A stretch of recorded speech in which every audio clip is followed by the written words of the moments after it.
ಬಿಹಾರ್ ಚುನಾವಣೆ ಪ್ರಚಾರಕ್ಕೆ ನನಗೆ ಇಲ್ಲಿವರೆಗೆ ಕರೆ ಬಂದಿಲ್ಲ, ಕರೆ ಬಂದರೆ ಹೋಗ್ತೀನಿ.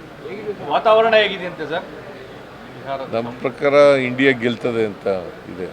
ಸರ್, ಈಗ ಬೆಂಗಳೂರಿನಲ್ಲಿರುವ ಬಿಹಾರ್ ಮತದಾರರಿಗೆ ಇವತ್ತು ಡಿ ಕೆ ಶಿವಕುಮಾರ್ ಅವರು ಮಾತಾಡ್ತಾ ಇದ್ದಾರೆ, ಅಂದರೆ ನಮಗೆ ಸಪೋರ್ಟ್ ಮಾಡಿ ಅನ್ನುವಂಥದ್ದನ್ನು ಬೆಂಗಳೂರು ಸಭೆ ಮಾಡ್ತಾರೆ.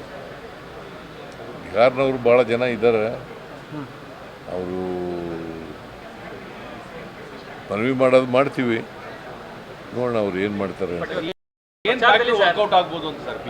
ಬಿಹಾರಲ್ಲಿ ಇಂಡಿಯಾಗೆ INDIಗೆ ಏನು ಫ್ಯಾಕ್ಟರ್ ವರ್ಕ್ ಆಗುತ್ತೆ ಅಂತ ಒಂದು ಆಂಟಿ ಇನ್ಕಂಬೆನ್ಸಿ, ಎರಡನೇದು BJP ಅವರ ಭ್ರಷ್ಟಾಚಾರ, ದುರಾಡಳಿತ, ಇವೆಲ್ಲ ಕೌಂಟ್ ಆಗ್ತದೆ. ಬಟ್ ನಿಮ್ಮ ಗ್ಯಾರಂಟಿನೇ ನಿತೀಶ್ ಕುಮಾರ್ ಕಾಪಿ ಮಾಡ್ತಾ ಇದ್ದಾರೆ. ಅಲ್ಲಿ ನಿತೀಶು 10,000 ಕೊಡ್ತೀವಿ ಮಹಿಳೆಯರಿಗೆ ಅಂತ. 10,000 ಒನ್ ಟೈಮ್.